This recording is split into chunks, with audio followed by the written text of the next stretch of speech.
Por que Deus teria que imunizar Maria do pecado para que Jesus nascesse? Ora, se Jesus, todo santo que é, ao entrar no mundo pecaminoso, mergulhado no pecado que é este mundo, ele não se contaminou com esse mundo, porque ele se contaminaria no ventre pecaminoso de Maria. Maria não precisava ser santa ou isenta do pecado original ou de qualquer outra coisa para gerar um Jesus santo. Deus, por meio do seu Espírito, não está limitado a esses tipos de circunstâncias. Quando nós falamos dos dogmas marianos, eles, em geral, como eu brevemente adiantei, são todos razoavelmente recentes. E talvez nós tenhamos aqui, talvez não, eu diria que até tenhamos uma concordância quanto à questão do Theotokos, né? Desde que se explique que Maria é mãe de Deus, não é mãe da Trindade, para explicar para quem ora nos assiste. Maria não é mãe do Deus Pai, não é mãe do Deus Filho e não é mãe do Deus Espírito Santo. Maria é mãe do Deus homem Jesus, do Deus que se fez homem na pessoa de Jesus. Se isto for crido assim, eu não tenho maiores problemas em entender Maria e conceituá-la como Theotokos a partir desse tipo de cerca e de restrição que aqui coloquei. Por outro lado, nós temos vários dogmas marianos, como eu estava dizendo, que são bem tardios na história da igreja. O dogma da Imaculada Conceição, por exemplo, ou seja, a crença de que Maria foi preservada do pecado original desde o primeiro instante da sua concepção, ele foi proclamado só no final meados, na verdade, do século XIX pelo Papa Pio IX, em 1854, né? Através da bula ali Inefabilis Deus, Deus inefável. Já o dogma da virgindade perpétua, ou seja, Maria foi virgem antes, durante e após o nascimento de Jesus, foi definido, ao que me consta, solenemente no Concílio de Latrão, em 649, sob o Papa Martinho I. E, por fim, o dogma da Assunção, ou seja, Maria ela foi assunta ao céu com o corpo glorificado, foi proclamado pelo Papa Pio XII em 1950, ou seja, há 75 anos, através da Constituição Apostólica Munificentissimus Deus, isto é, Deus generoso. Esses tipos de perspectivas marianas, aqui nós temos alguns problemas a meu ver. O que acontece? O que esses três dogmas brevemente citados por mim têm em comum na minha maneira de vê-los ou lê-los? Eles têm em comum três elementos. Primeiro, nenhum desses dogmas, da Imaculada Conceição, da Virgindade Perpétua e da Assunção, se encontra de novo na Bíblia. Claro, como protestante, defendendo só a Escritura, é complicado vê-los na Bíblia. E tem, inclusive, vários teólogos católicos que, honestamente, não estou dizendo que o senhor, ao dizer o contrário, não seja honesto, não é isso, né? Mas eu estou dizendo que eles também acabam dizendo isso. E se tivermos tempo, talvez eu citaria um ou outro. Segundo, esses dogmas eles são tardios, como mencionamos. Eles datam dos séculos XIX, VII, XX século, quer dizer, há poucos anos, né? E terceiro, esses dogmas marianos eles não foram consensuais ao longo da história da igreja também. Embora um ou outro, ou vários, eventualmente dos pais da igreja possam defendê-los e formulá-los nas suas homilias, nos seus comentários, também não há um consenso a esse respeito, mas para não monopolizar a fala, eu paro por aqui. Só para dar um chorinho final sobre o primado, a transferência eu não considero ilegítima porque, como eu tinha mencionado, há uma analogia entre Pedro e Arão, transfiguração, Êxodo 34, etc., sumo sacerdote, Caifás, na função de sumo sacerdote e, portanto, uma infabilidade ligada ao ofício. E também não acho que é um non sequitur, que o mesmo princípio da acumulação nós poderíamos aplicar às menções de Pedro no Novo Testamento e enxergar aí o esboço daquilo que é a doutrina da infalibilidade e da primazia. Sobre Theotokos, né? sobre Mariologia. Bom, a primeira coisa que a gente tem que entender é que quando a igreja diz que Maria é mãe de Deus, ela está professando uma verdade de fé cristológica. Ou seja, Cristo é uma pessoa divina com duas naturezas, uma natureza divina e uma natureza humana. Mas ele é uma pessoa divina. E a maternidade se predica da pessoa, porque o sujeito que está ali é Deus. Ora, uma vez que ela é a doadora da humanidade santíssima, de Cristo, a doadora no sentido de que como dizia Santo Agostinho, sine semine virilis, sem o sêmen do homem, né? Cristo foi formado dela, ou como diz São Paulo na Carta aos Gálatas, a única menção mariana que ele faz, né? O Deus enviou seu filho nascido ex muliere, nascido de mulher, e no grego me parece que é exatamente isso que está no latim, ex muliere, ou seja, indica um procedimento de origem. Ou seja, como doadora da humanidade santíssima de Cristo, ela tem relações únicas com ele. Relações que são exclusivas, que só ela tem com ele e só ele tem com ela. Então, a doutrina católica toda será entendida a partir dessa relação única, exclusiva, que nós, dentro desse círculo que nós poderíamos chamar círculo hipostático, círculo da união hipostática. Ela realmente é a progenitora de Deus enquanto homem, na sua humanidade santíssima. Ora, a Imaculada Conceição se depreende como uma necessidade dessa cooperação exclusiva de Maria na obra da redenção. Ou seja, Deus se encarnou nela e dela, e isso é único e exclusivo dela, o que, portanto, demanda um privilégio da parte de Deus que a imunize do pecado. Como é que isso, dentro da lógica do pensamento católico, aquele que veio tirar o pecado do mundo assume uma carne manchada de pecado, no sentido próprio da palavra, né? Uma carne viciosa. E justamente isso sempre se professou como fé na igreja. O dogma foi proclamado em 1854, mas a fé em que Maria foi concebida sem pecado é antiga. Os ortodoxos diferem de nós nesse aspecto, porque os ortodoxos falam de ela foi tornada imaculada no momento da anunciação, quando ela recebeu o verbo de Deus no seu ventre, ela se tornou imaculada. Mas essa teologia, né, ortodoxa, que os faz chamar de Maria de Panagia, toda santa, puríssima, santíssima, né, com muitos louvores, às vezes até mais do que nós católicos ocidentais, né? Você pega o Acatistos, que é uma oração oriental, é uma sucessão de louvores à Mãe de Deus. Essa teologia, ela não afirma que Maria, mesmo sem ser imaculada, que ela tenha pecado. É que, na concepção ortodoxa, o que se entende por pecado original é um pouco diferente do que nós entendemos por pecado original, né? Então, na concepção ortodoxa, isso está mais ligado com uma espécie de enfermidade, né? E está muito mais ligado à incorrupção, a que o pecado submeteu o homem à corrupção e às fraquezas da carne. Então, Maria, nesse sentido, ela na teologia deles é plenamente humana. Na nossa teologia, na teologia ocidental, em que nós entendemos o pecado original como uma culpa herdada, não faz sentido que ela, sendo, digamos assim, a matéria-prima da qual Deus fez a humanidade santíssima do seu Filho, seja contaminada pela culpa original, tenha sido nem por um instante escrava de Satanás. No fundo é isso. Ok? Pode ir. Bom, num primeiro momento aqui, padre, eu perguntaria por que Deus teria que imunizar Maria do pecado? É claro que eu entendo perfeitamente a fala do senhor. E antes disso, é importante dizer que nós protestantes, é verdade que algumas pessoas avançam o sinal vermelho, chutam o pau da barraca, até tratam de uma forma desprezível Maria, e isso é um grave engano.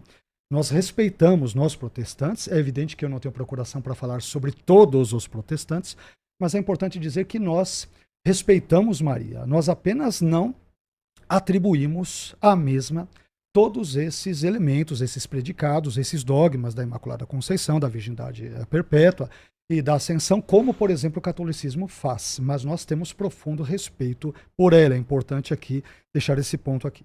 Mas voltando à pergunta, eu perguntaria por que Deus teria que imunizar Maria do pecado para que Jesus nascesse? Ora, se Jesus, todo santo que é, ao entrar no mundo pecaminoso, mergulhado no pecado que é este mundo, ele não se contaminou com esse mundo, porque ele se contaminaria no ventre pecaminoso de Maria. Eu acho que é, guardadas as devidas proporções, a mesma lógica. Então, Maria não precisava ser santa ou isenta do pecado original ou de qualquer outra coisa para gerar um Jesus santo. Deus, por meio do seu Espírito, não está limitado a esses tipos de circunstâncias. Então, eu entendo de novo que é um non sequitur, né? Não se segue essa perspectiva.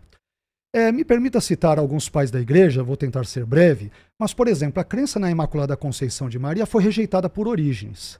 Orígenes, nas suas homilias sobre Lucas, mais precisamente na homilia 17, ele vai comentar o seguinte, ao comentar sobre Lucas 2,35, que diz que uma espada traspassaria a alma de Maria, ele diz o seguinte nos parágrafos 6 e 7. Eu vou pular aqui porque tem muita coisa para tentar ser mais breve. Por que pensamos que a mãe do Senhor estava imune ao escândalo quando os apóstolos ficaram escandalizados diante da morte de Jesus, da proximidade da cruz e aquela coisa toda? Se ela não sofreu escândalo na paixão do Senhor, ela é Maria, então Jesus não morreu pelos pecados dela.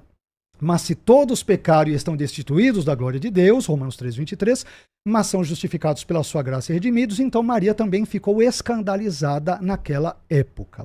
E Orígenes vai aprofundar, no parágrafo 7, piora, ele vai dizer, a espada, que espada é essa que penetrou em Maria? A espada da infidelidade, ela foi infiel ao agir com escândalo diante da morte de Jesus, a espada da infidelidade a traspassará e você será atingida pela lâmina da incerteza e seus pensamentos a despedaçarão quando ouvir, isto é, quando ver Jesus crucificado. Essa é a perspectiva, por exemplo, de Orígenes.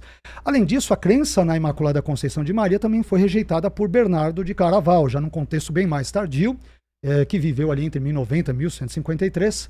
Na sua carta 174, ele vai dizer, entre outras coisas, o seguinte: se, portanto, antes de sua concepção, ela, isto é, Maria, não poderia ser santificada, visto que ela não existia antes, é evidente, nem na própria concepção, por causa do pecado que era inerente a ela, ou seja, a Maria. Bernardo está falando do pecado original, é inerente a ela, né?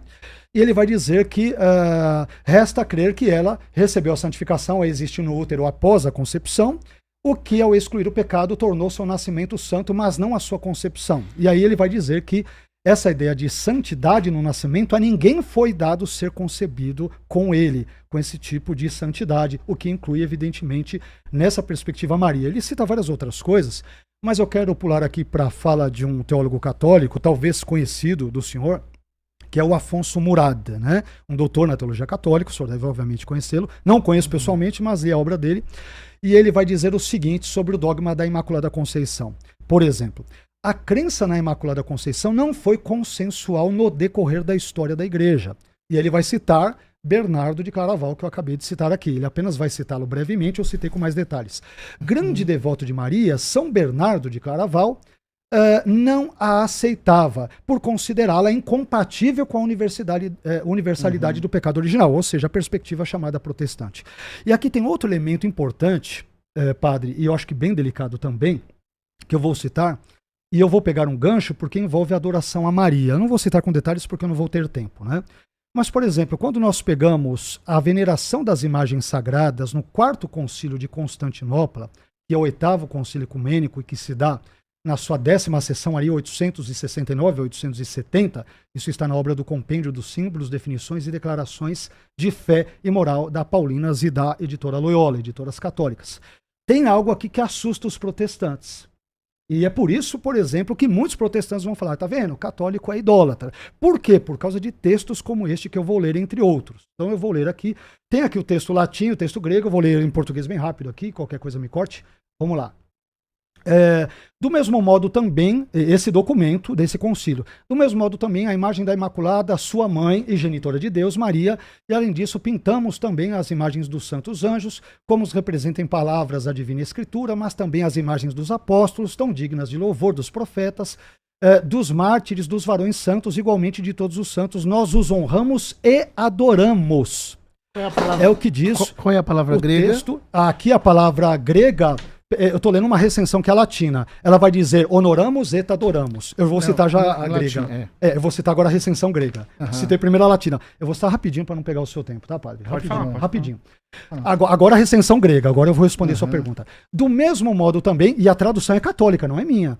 Do mesmo modo também, a imagem da Imaculada, sua mãe, e as imagens dos santos anjos, como os representam em palavras da Santa Escritura, e ainda as de todos os santos, nós as veneramos e adoramos. O grego traz timonen kai proskinumen. Proskinumen. Eu sei que proskinel tem a ver com dobrar-se, ajoelhar, prostrar, eu sei, mas a própria edição católica, nos dois casos da recensão latina e grega, traduziu como adoramos. Me perdoe. Mas por que traduziu como adoramos? Porque orare, os, boca, ad, é beijar. Então tem o mesmo sentido etimológico do grego. Mas não está se falando de latria. Se ele quisesse falar de adoração no sentido de idolátrico, teria usado a palavra latria. Mas vamos lá. Tem bastante coisa que o senhor falou. Por que Deus precisaria imunizar Maria do pecado? Porque o desígnio da criação ele não é maior que o da redenção. E se Deus criou Eva sem pecado, ele não poderia ter criado Maria em pecado. Uma vez que nós temos já desde os padres da igreja muito antigos a analogia entre Maria e Eva e Cristo novo Adão. Isso está presente em diversos santos padres antigos. Porque o anjo a chama de Recharitomene, inclusive como nome próprio. Agraciada, cheia de graça. Né? Então, antes de ela dar o seu consentimento para a encarnação. Então, o anjo lhe dá esse nome previamente a isso. Em terceiro lugar, mais do que é uma razão mais teológica, porque Jesus não passou por Maria, ela não é apenas uma porta pela qual ele passou. Ele tomou carne dela. Ou seja, a matéria-prima da humanidade santíssima de Cristo, que tira o pecado do mundo, não pode ser pecaminosa. Então há uma necessidade pelo próprio desígnio da redenção. Claro que padres da igreja como Orígenes não é padre da igreja, é um escritor eclesiástico, porque, enfim, caiu em heresia e tem outros problemas, mas os padres da igreja, algumas vezes sim, São Bernardo, etc., eles têm dificuldade em lidar com a ideia da Imaculada Conceição porque ela parece relativizar a redenção universal de Cristo. E ela mesma diz no Magnífica, a minha alma magnifica o Senhor, meu espírito exulta em Deus, meu Salvador. Ou seja, Cristo a salvou também. O problema é um modo de salvar. A Imaculada Conceição não é uma espécie de exceção na universalidade salvífica de Cristo. Cristo a salvou por antecipação. Do mesmo jeito, eu posso salvar alguém que foi jogado num rio, eu posso lá mergulhar e tirar a pessoa do rio, ou eu posso salvar preservando a pessoa de cair no rio. Foi o caso dela, e isso por causa da relação única que só ela tem com ele, que é essa relação de lhe ter dado a humanidade santíssima. Por isso que, por exemplo, tem texto de São João Crisóstomo falando coisas parecidas, tem textos aqui, como o senhor diz, de Orígenes, que ela pecou, mas essa verdade de fé não se entendia de maneira clara e distinta ainda, justamente porque não havia um instrumental teológico adequado para isso. Digo mais, um dos maiores teólogos da Igreja Católica, que é São Tomás de Aquino, ele não aceitava a Imaculada Conceição, porque ele a entendia como se fosse uma exceção à universalidade salvífica de Cristo. Foi depois que, por exemplo, o senhor citou São Bernardo, que fala do antes e do depois. Foi depois que São Bernardo, aliás, foi depois de São Bernardo e de São Tomás, que ficou claro que não precisa de um antes ou de um depois, né? Ou seja, alguém pode dizer, se ele a salvou antes, ela não foi salva. Se ele a salvou depois, então ela não é imaculada. Até que nós chegamos a ideia de... Ele não salvou nem antes nem depois, foi no ato da concepção. E o Alfonso Murrado, eu reputo as mesmas causas do Raymond Brown para tratá-lo aqui. Por fim, prosquinel. Olha, nós temos eu antes de vir, eu fiz prevendo que poderia surgir, fiz uma pesquisa de textos bíblicos em que aparece prosquinel. Abraão se prostra diante dos 3 homens, Gênesis 18. Ló se prostra diante dos 2 anjos, Gênesis 19. Jacó se prostra diante de Esaú 7 vezes, Gênesis 33.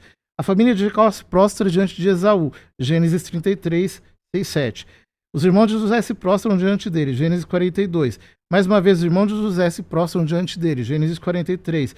Judá e seus irmãos se prostram diante de José, Gênesis 44. Jacó se prostra sobre o seu cajado, Gênesis 47. Depois, o povo se prostra diante de Moisés. Moisés se prostra diante do seu sogro, Êxodo 18, 7. Enfim, tem mais. Tem aqui várias páginas aqui, pelas 4, 5 páginas de citações de prosquinel, que não é idolatria. Então, é muito importante diferir as duas coisas. Quer dizer, o culto de latria, que é exclusivo de Deus, nunca foi dado a Maria e aos santos. E os próprios reformadores reconhecem isso, que nós temos o mesmo Deus, nós todos cremos na Santíssima Trindade. Ok? Podemos. Bom, vamos lá. No caso desses vários personagens que se prostram, padre, na Bíblia, é verdade, mas eles se prostram, o senhor citou o contexto, sobretudo veterotestamentários, e essa ideia de você se prostrar diante de alguém, por uma questão cultural, de deferência no Antigo Oriente Próximo, não só em Israel, mas nas nações circunvizinhas a Israel no Antigo Oriente Próximo era comum. Então, de novo, eu não posso pegar esses elementos culturais antigos e, de novo, transferi-los para um contexto de um concílio onde esse culto a Maria já começa nos primeiros séculos da igreja. Então, você tem uma situação distinta. E, a meu ver, eu entendo o que o senhor falou, a questão de prosquinel, que ele pode ter um sentido amplo e tem, só de se encurvar ou de adorar, mas a questão é que em nenhum momento, por exemplo, esse compêndio que envolve símbolos da fé católica e tudo, explica. Então, para quem ler, veneramos et adoramos, ou seja, nós veneramos e adoramos. O que é adorar para qualquer pessoa, sem que haja uma nota aí, quer dizer, nós estamos adorando a imagem de todos os santos e tudo. Mas vamos lá, deixa eu fazer umas considerações ao que o senhor falou. Primeira consideração, em Lucas 1, 28, a expressão grega que charitomene, que o senhor citou, ela vem de charitô, que significa, segundo o BDAG, um dicionário bem emblemático do grego, de Bauer, Denker, Arndt e Gingrich, significa alguém que foi favorecido por Deus. Somente isso.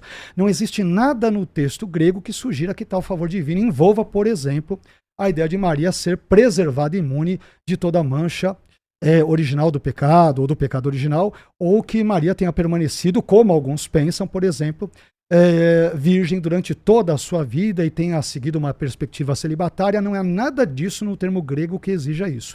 Aliás, muito pelo contrário, esse mesmo verbo charitô, ele é usado, por exemplo, em Efésios 1,6, quando Paulo diz a respeito dos cristãos em geral que a graça de Deus nos favoreceu, e charitosen, no amado, isto é, em Cristo. E nem por isso os cristãos, eles são sem pecado nem nada, muito pelo contrário. Então, esse elemento verbal, eu acho que ele, na minha modesta perspectiva, ele não procede à ideia do verbo charitô. Não há nada nele que exija semanticamente, remotamente, a ideia de Maria ser preservada do pecado original e assim por diante.